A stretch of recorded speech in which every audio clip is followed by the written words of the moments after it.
আসসালামু আলাইকুম প্রিয় দর্শক, শুরুতেই আপনাদেরকে আমি একটা ছবি দেখাই।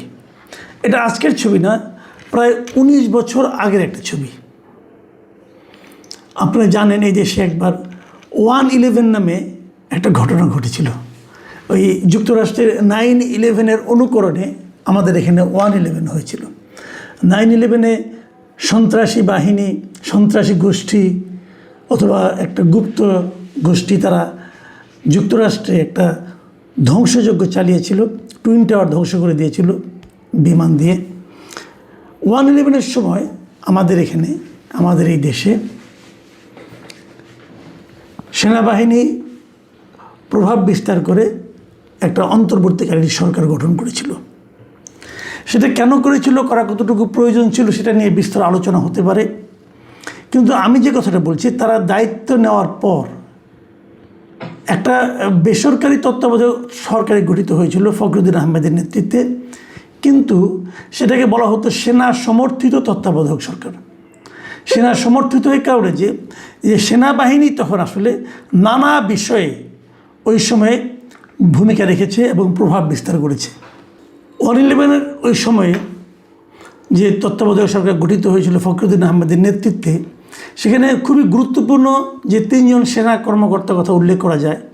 তাদের একজন ছিলেন ওই সময়ের সেনাপ্রধান লেফটেন্যান্ট জেনারেল মঈনুর আহমেদ, আরেকজন ছিলেন সাভারের যে 9 ডিভিশনের জিওসি, যিনি ছিলেন মেজর জেনারেল মাসুদউদ্দিন চৌধুরী, এবং আরেকজন ছিলেন ডিজিএফের ভারপ্রাপ্ত ডিজি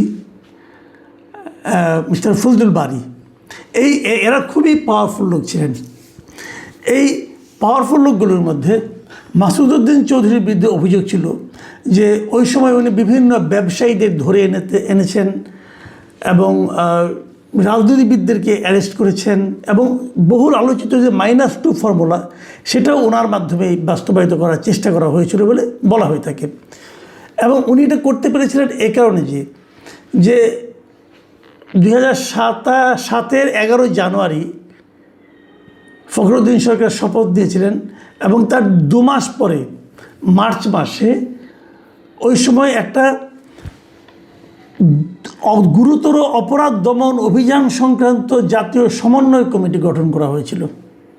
সেই সমন্বয় কমিটির চেয়ারম্যান করা হয়েছিল ওই সময়কার উপদেষ্টা এম.এ. মতিনকে, এবং তার প্রধান সমন্বয়কারী ছিলেন এই জেনারেল মাসুদ চৌধুরী। এবং বলা বাহুল্য, ওই সময় মাসুদ চৌধুরীর যে ক্ষমতার দাপট, এটা ওই সময়ের কথা যারা মনে রাখতে পারবেন তারা নিশ্চয়ই জানেন যে কী দাপট তার ছিল। এবং তার নির্দেশেই ওই সময় কিন্তু বিভিন্ন রাজনৈতিক দলের নেতা খালেদা জিয়াকে, তারপর শেখ হাসিনাকে এবং তারেক রহমানকে পর্যন্ত, এবং অন্যান্য অনেক পলিটিক্যাল লিডারদেরকে অ্যারেস্ট করা হয়। এবং সেই অ্যারেস্ট করার পর আমরা এই যে ছবিটা আপনাদেরকে শুরুতে দেখালাম, এই ছবিটা তারেক রহমানকে অ্যারেস্ট করার পর তাকে যে ভীষণভাবে টর্চার করা হয়েছিল, এবং টর্চার করতে করতে তাকে এক পর্যায়ে হাসপাতালে ভর্তি করা হয়েছিল। এবং সে হাসপাতালে ভর্তি করার পর ওনার শয্যা পাশে ওনার মা ওনাকে দেখতে গিয়েছিলেন। সেই সময়কার ছবি, একজন আহত সন্তানকে দেখতে তার মা গিয়ে, তার মায়ের কি অনুভূতি, সন্তানের কি অনুভূতি, তা কিন্তু এই ছবিটাতে ফুটে উঠেছে। প্রশ্ন হচ্ছে, তারেক রহমানের উপরে শারীরিক টর্চারটা করতে হয়েছিল কেন? যদি উনি কোনো অপরাধ করে থাকেন, তার বিরুদ্ধে সুনির্দিষ্ট মামলা হবে এবং সেই মামলা চলবে, কিন্তু তা না করে তাকে ফিজিক্যালি টর্চার করা হয়েছিল। এবং তার যে সমস্ত বর্ণনা পাওয়া গেছে, সেগুলো ভয়ঙ্কর ভয়ঙ্কর সব বর্ণনা। এগুলো আমরা পরবর্তী সময় নানা মুখে শুনেছি নানাভাবে। এবং তারও চেয়ে বড় কথা, সেই তারেক রহমানই কিন্তু আজকে আমাদের দেশের প্রধানমন্ত্রী, সরকার প্রধান। উনি নিশ্চয়ই ওনার স্মরণে আছে যে ওনার উপর কী কী টর্চার করা হয়েছিল, এবং বলা হয়েছিল এই সকল টর্চারের মূলে ছিলেন এই জনাব মাসুদ চৌধুরী। কেন উনি এটা কেন করেছিলেন? উনি কিন্তু সম্পর্কে তারেক রহমানের আত্মীয় হন, একেবারে অনাত্মীয় না, ওনার আত্মীয় হতেন উনি। এবং আত্মীয় হলে ওটা কেন করেছেন? আজকে দেখলাম ওনাকে গ্রেপ্তার করা হয়েছে মানব পাচারের মামলায়। তো মানব পাচারের মামলায় গ্রেপ্তার করা হয়েছে। হওয়ার পর তার বিরুদ্ধে এরই মধ্যে ফেনীতে 6টি এবং ঢাকায় 5টি মামলার তথ্য পাওয়া গেছে এবং সেগুলির থেকে তাকে গত রাতে তার বাড়ি থেকে অ্যারেস্ট করা হয়েছে। এটা আমরা জেনেছি, আজকে অলরেডি প্রেস কনফারেন্সকে তারা জানিয়েছেন। এবং আমি দেখলাম যে পিপি যিনি ছিলেন এই মামলার, যিনি নাকি মাসুদ চৌধুরীর জামিনের বিরোধিতা করেছেন এবং 5 দিনের রিমান্ডের পক্ষে ওনার বক্তব্য দিয়েছেন, সে পিপি মিস্টার ফারুকি তিনি কিন্তু বলেছেন যে এই মাসুদ চৌধুরী জিয়া পরিবারকে শেষ করে দিতে চেয়েছিল। আমি পিপির বক্তব্যটা একটা আপনাদের পড়ে শোনাই। তিনি বলেছেন যে মাসুদ চৌধুরী -2 ফর্মুলার নামে জিয়া পরিবারকে শেষ করে দিতে চেয়েছিল, কিন্তু ভাগ্যের কি পরিহাস, যাকে মানে তারেক জিয়াকে টর্চার করে হত্যা করতে চেয়েছিল তিনি এখন দেশের প্রধানমন্ত্রী। তো তিনি যেটা বলেছেন এটা ঠিক আছে, কিন্তু আমার কথা হলো, যে কথার জন্য আমি এত তথ্য অবতারণা করছি সেটা হলো যে মাসুদ চৌধুরীকে আপনি গ্রেপ্তার করবেন, তার বিরুদ্ধে মামলা দিবেন, মানব পাচারের মামলা, অর্থ আত্মসাতের মামলা, অর্থ পাচারের মামলা, সেগুলো দেন, উনি করে থাকেন, অবশ্যই দিবেন। কিন্তু তার বিরুদ্ধে তো সবচেয়ে বড় মামলাটা হওয়া উচিত রাজনৈতিক নেতাদের হয়রানি করা, রাজনৈতিক নেতাদের গাইড জুড়ে গ্রেফতার করা, এবং সবচেয়ে বড় কথা হলো একজন মানে গুরুত্বপূর্ণ রাজনৈতিক নেতাকে শারীরিকভাবে প্রহার করে পঙ্গু করে দেওয়ার চেষ্টা করা, যে কাজটা উনি তারেক রহমানের বিরুদ্ধে করেছিলেন। এটা কি অপরাধ নয়? তারেক রহমানকে উনি যেভাবে প্রহার করেছেন বলে আমরা শুনেছি বিভিন্ন সময় এবং দেখেছি, এই যে ছবিগুলো আপনারা দেখলেন, ছবিগুলোতে বোঝা যাচ্ছে, এটা কি আপনারা অপরাধ হিসেবে বিচার করছেন না? আমি এই জায়গাটাতে প্রশ্ন করতে চাই যে যার যা অপরাধ তাকে সেটা দিয়েই ধরুন, ছোট অপরাধ দিয়ে ধরার কোনো দরকার নেই, বড় অপরাধ দিয়ে ধরুন। অনেক সময় বলা হয় কি যে মামলা সাজাতে সময় লাগবে, তথ্য প্রমাণ সংগ্রহের সময় লাগবে, কাজে আপাতত ওটাতে ধরলাম, পরে অন্য অন্য মামলা সাজিয়ে তখন তাকে এগুলোতে আটকানো হবে। ভাই এটা একটা খেলো যুক্তি। কারণ তারেক রহমান ক্ষমতা নিয়েছেন 1 মাসের বেশি সময় হয়ে গেছে, উনি দেশে ফিরেছেন তাও 3 মাসের বেশি সময় হয়ে গেছে। তো এর মধ্যে কি এই মামলার বিষয়গুলো নিয়ে কেউ কোনো আলোচনা করতে পারলো না, মামলা সাজাতে পারলো না, অথবা তথ্য প্রমাণ সংগ্রহ করতে পারলো না? পড়া তো উচিত ছিল। আমরা দেখি যে একজন লোককে এমনি যেন তেন একটা মামলা দিয়ে ঢুকিয়ে দেওয়া হয়, ঢুকিয়ে দিয়ে তারপরে কি হয়, সেই মামলাতে এক সময় তেমন একটা সাজা হয় না। আমি একটা উদাহরণ দিয়ে বলি, আজকে দেখলাম একটা পত্রিকাকে নিউজ দেখলাম যে এই পুরান ঢাকার ক্যানিগঞ্জে বৈষম্যবিরোধী ছাত্র আন্দোলনে জিহাদ, যার বয়স 11 বছর, নামের এক কিশোরকে হত্যার অভিযোগে একটা মামলা হয়েছে এবং সেই মামলায় শেখ হাসিনা সহ 124 জনকে আসামি করা হয়েছিল।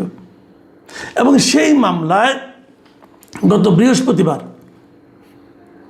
যে তদন্তকারী কর্মকর্তা ছিল তিনি এটার ফাইনাল রিপোর্ট দিয়েছেন। ফাইনাল রিপোর্ট মানে উনি কারো কোনো দোষ পান নাই। কেন পান নাই? এই কারণে ওই জিহাদ নামক ছেলে সে মারাই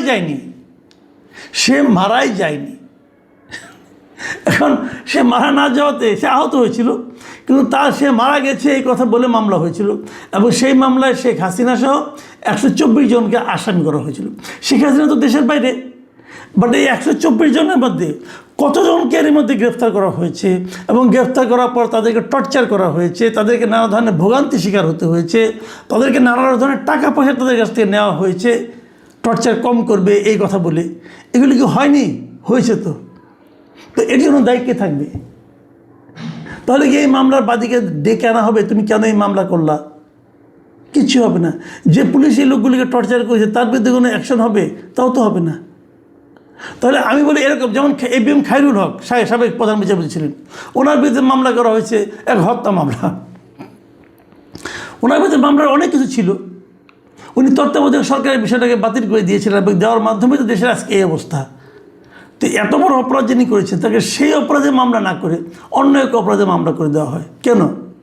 এই মাসুদ উদ্দিন চৌধুরীর ক্ষেত্রে একই জিনিস। একজন রাজনৈতিক নেতা, একজন কেবল না, অনেক রাজনৈতিক নেতাকে উনি টর্চার করেছেন।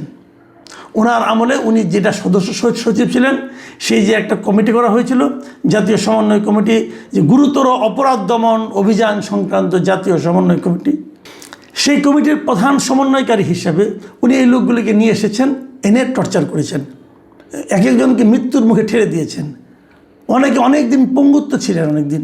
তারেক রহমান সাহেব দীর্ঘদিন অসুস্থ ছিলেন এই রোগ নিয়ে। এই প্রহারের কারণে, তাহলে এর বিচার হবে না?